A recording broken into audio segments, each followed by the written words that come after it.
On s'habitue au bruit, hein.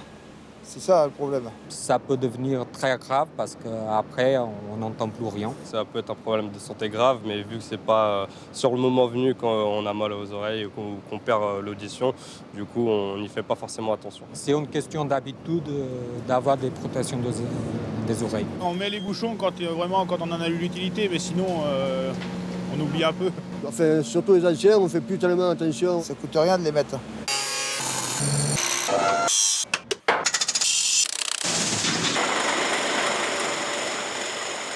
La dose d'exposition retenue dans les textes réglementaires est de 85 décibels sur 8 heures de travail. À partir de ce niveau d'exposition, il est obligatoire de se protéger. Les salariés ne se rendent pas toujours compte de l'exposition à laquelle ils sont soumis et au fil du temps, ils finissent par être agressés par ce bruit qui existe sur leur chantier.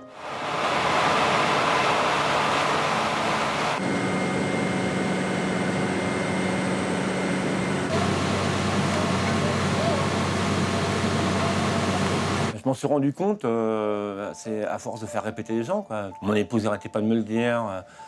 Tu comprends pas, c'est pas possible, j'arrête pas de te répéter. Ou même de regarder les informations à la télévision, où on était obligé de monter le son, monter le son exprès pour moi. C'est pas une surdité comme quelqu'un qui est sourd, qui n'entend rien. C'est un problème de compréhension par rapport aux aigus. Il y a des parties des mots qu'on n'entend pas ou qu'on ne comprend pas, on comprend autre chose. Et je suis allé voir un spécialiste qui m'a dit qu'il n'y avait pas d'opération pour ça. Puis, malheureusement, voilà, quoi, le mal est fait et c'est trop tard. L'entreprise fait tout pour que les gens soient protégés, à tout niveau.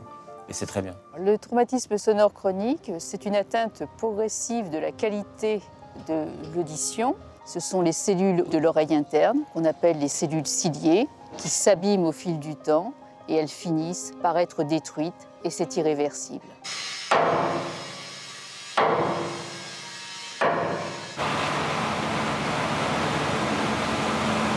Je souffre de surdité, bien sûr, et aussi d'acouphènes. Les acouphènes, c'est des sifflements, des bourdonnements permanents.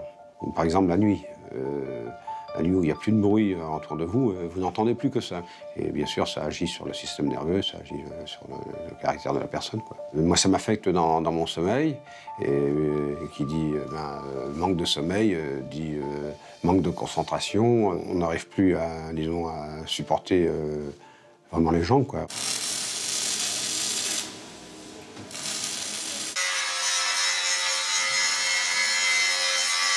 Quand j'étais en activité, je ne pouvais plus suivre les conversations au niveau de mon épouse et puis des enfants, c'était pareil. Au début, on l'accepte, puis à un moment donné, c'est difficile à vivre pour les deux, hein. Je finissais par m'isoler moi-même, quoi.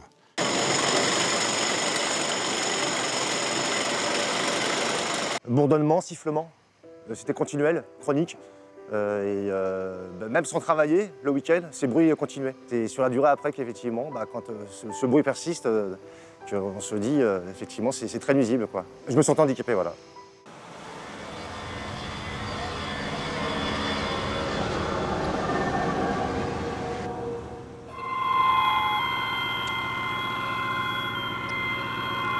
Dès le plus jeune âge, on est sujet au bruit, quoi. Au lycée, on nous apprenait à travailler le métal, mais on n'avait pas de protection auditive. Donc effectivement, quand on passait une après-midi entière à conformer la tôle, le soir, quand on rentre à la maison, on a très mal aux oreilles, quoi. Alors, depuis plusieurs années, l'entreprise a fait des campagnes successives et a fourni à chacun de ses salariés des moyens de protection. Donc les salariés disposent soit du casque anti-bruit, soit de bouchons d'oreille et surtout de protection moulée au conduit auditif du salarié. Et à l'intérieur de celle-ci, il existe un filtre qui retient les fréquences les plus aiguës qui abîment l'oreille. Il est important effectivement de se protéger, quel que soit le lieu où on se trouve, aussi bien finalement sur son lieu de travail que dans ses activités du quotidien. Mon chef d'atelier à l'époque me disait plusieurs fois « protège tes oreilles », chose que je ne faisais pas. Puis effectivement, avec le temps, je me suis aperçu que Il avait raison, quoi. On prend ses bouchons le matin, on les repose le midi, on les remet à 1h30, on les enlève à 5h. Le soir, vous rentrez à la maison, vous n'avez pas de bourdonnement, pas de sifflement, on n'est pas irritable. C'est machinal, ça prend quelques secondes à mettre et c'est très important.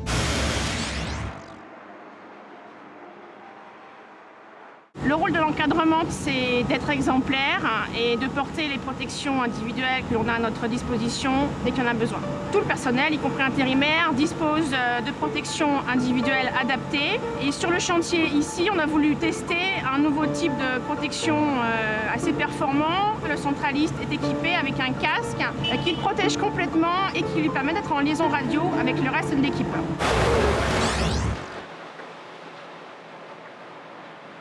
En matière de santé de nos collaborateurs sur chantier, le risque bruit est une de nos préoccupations majeures. Nous avons procédé à des cartographies avec des dosimètres sur nos différents postes de travail sur chantier, afin d'évaluer l'impact du bruit sur leur organisme. Je rappelle que nous avons défini 3 incontournables en matière de vie sur nos chantiers. Le respect des EPI, le respect des protections collectives et le respect des protections et des sécurités que nous avons mis sur nos machines. Maintenant, le port des protections auditives sera classé parmi les incontournables sur certains ateliers, pour lesquels nous mettrons des pictogrammes qui indiqueront l'obligation de porter ce type de protection. En termes de protection collective, vous devez veiller à ce que le matériel soit parfaitement entretenu au niveau des capotages phoniques de nos machines, à ce que les gens travaillent avec les portes fermées, à ce que des pots d'échappement soient maintenus en bon état, toute une série d'entretiens qui permettent de protéger nos salariés sur les nuisances sonores. Nous travaillons également sur la conception dans nos nouvelles machines d'outillage encore mieux insonorisés. Le bruit est un risque sournois sur nos chantiers. Pour votre santé, je vous engage à respecter nos consignes de prévention.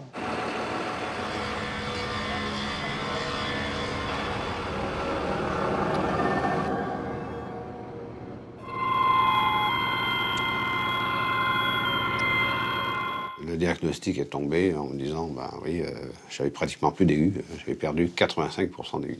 On m'a dit, on pourra vous mettre des appareils, des trucs comme ça, pour améliorer, mais on ne pourra pas réparer.